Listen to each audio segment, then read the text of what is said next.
Quote, "The answer is that it does not matter what you think," the monster said, "because your mind will contradict itself 100 times each day.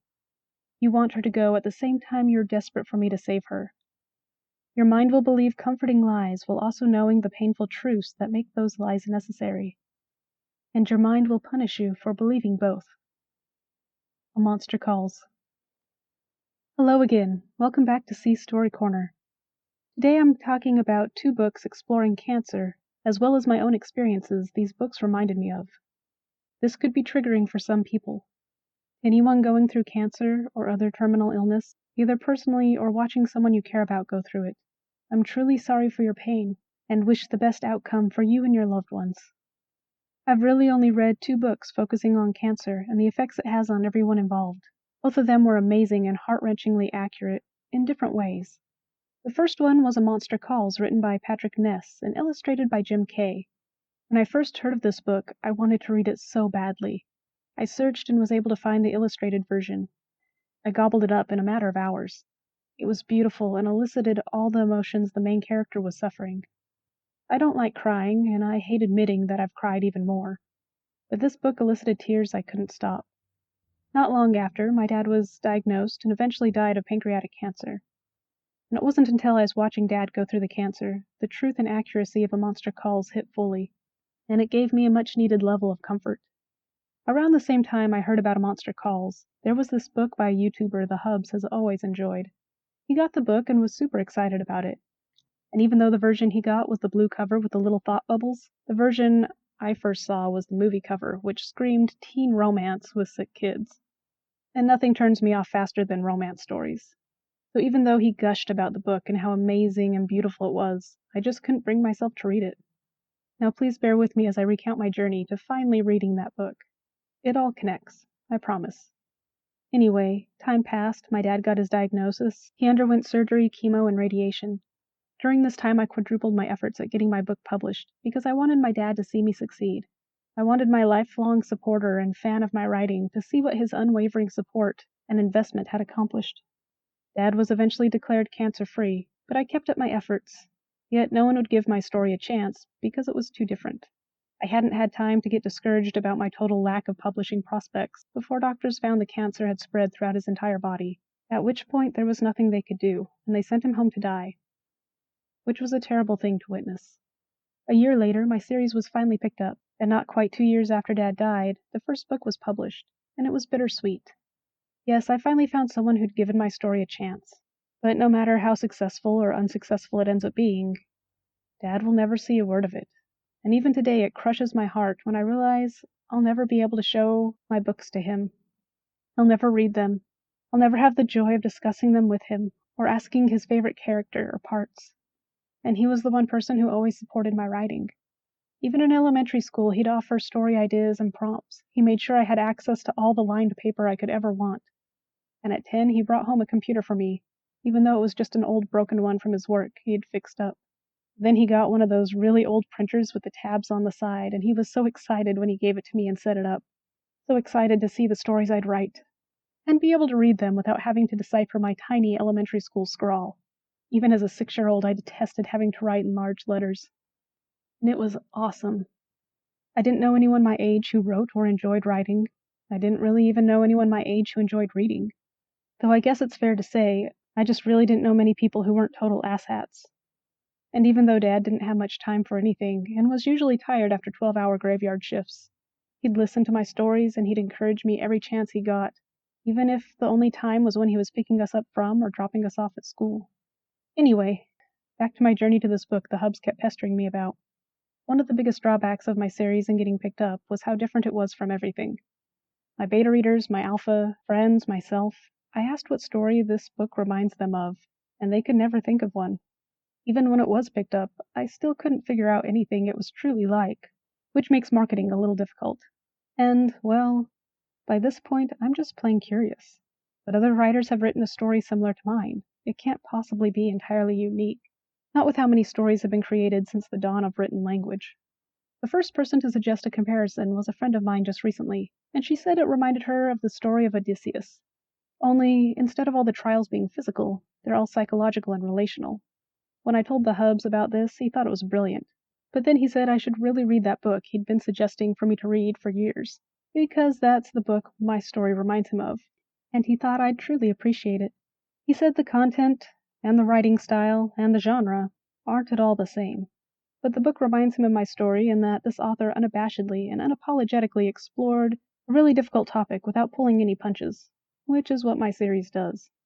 You'd think my desire and curiosity to find some sort of story that's similar to mine would be enough to overcome my resistance to the romanticalness that movie poster covers seared into my brain.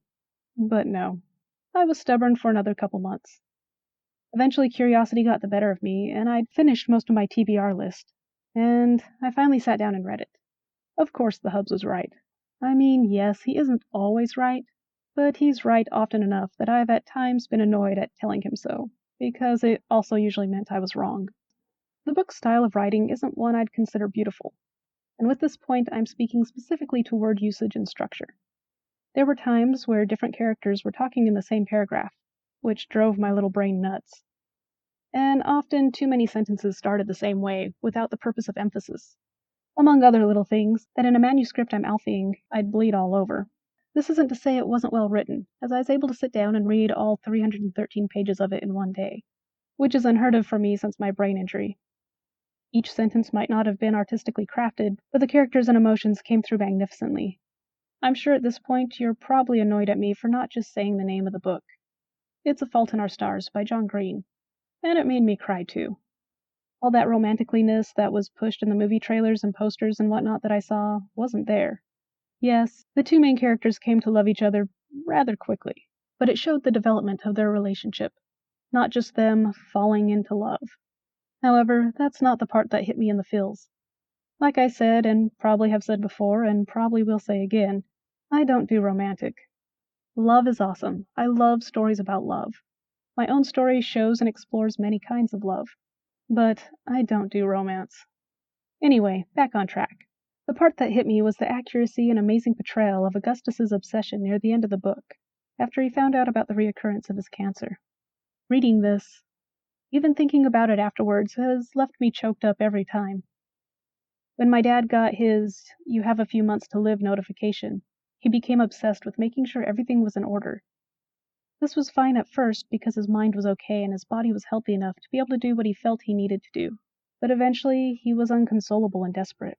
Yet everything he tried either didn't matter or made things worse because his mind was gone. But all he wanted was to make sure everything was in order. Everything was set up so Mom didn't have to worry. And so while he was alive, we picked out his casket and fought with the VA for them to bury him and to make sure Mom got some sort of benefits afterward. But it was never enough. He was always worried about more. His family was his whole life. We always had been. And now his life was ending. And the idea of not making sure everything was taken care of for us, the idea that anything we needed in the future wouldn't be taken care of, terrified him. The event that sticks out most in my mind during this time was when my little brother's computer stopped working.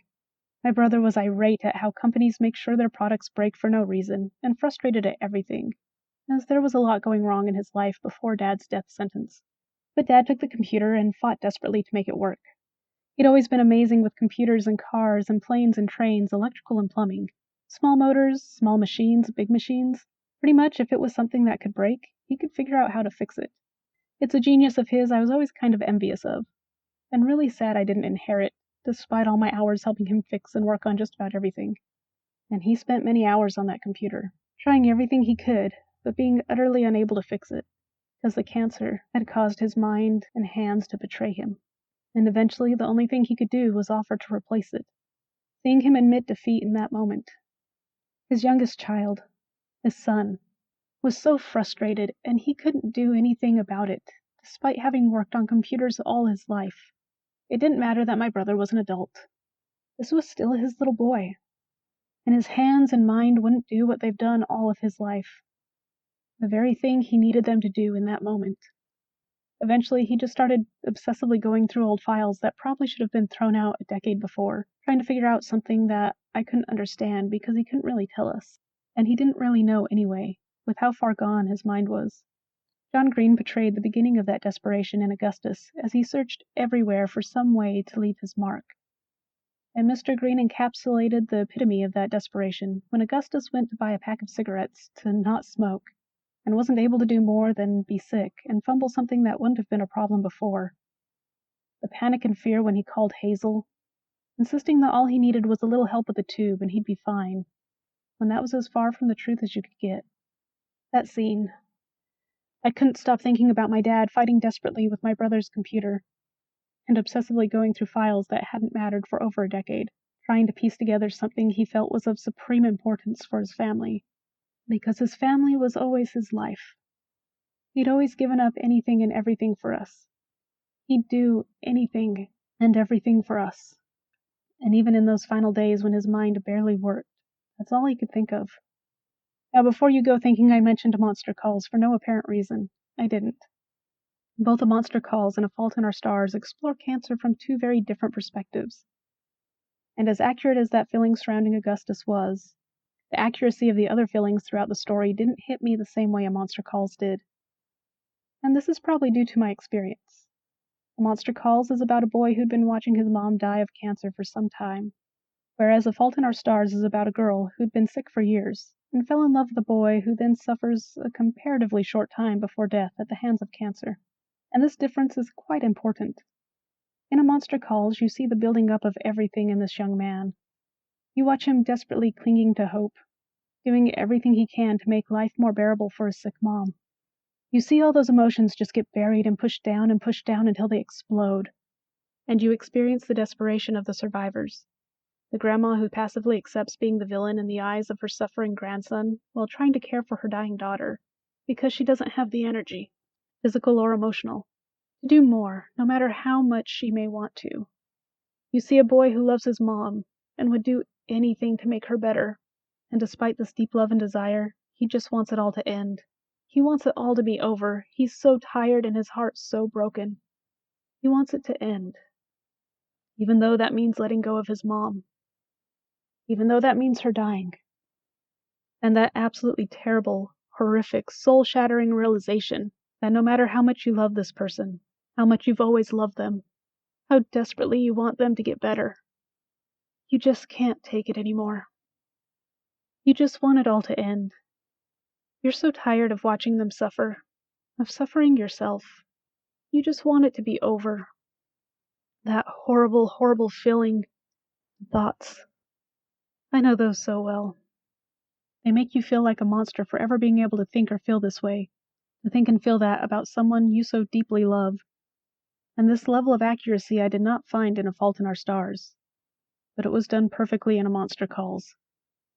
Other truths A Fault in Our Stars didn't address, but A Monster Calls did beautifully, is this deep, soul-crushing relief that comes when it's finally over, and the emptiness. All the suffering and pain and helplessness, the unending searches and desperate clinging to false hopes. And it's finally over. But because it's over, there's no longer a chance for another day. You don't want them to go. But you're so relieved that you don't have to watch them suffer anymore. But you're alone. And you'll never get to hug them again. Twisted relief and utter emptiness.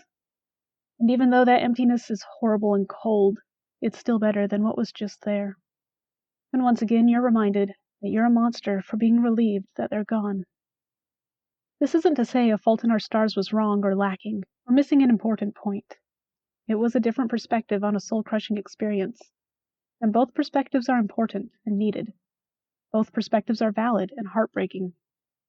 If you or someone you know is facing this kind of situation, especially if you're starting to think of yourself as a monster for not being a saint during a loved one's time of need through a horrific battle, these two books could possibly be helpful to you. They could also be terribly triggering. Even if you aren't experiencing this kind of situation, they're wonderful stories that can impart deep understanding to you. Just make sure you have a few tissues. Patrick Ness and John Green, thank you very much for these absolutely beautiful stories. Jim Kay, thank you for the gorgeous and heart-tugging illustrations. And to everyone watching, thank you very much for your time.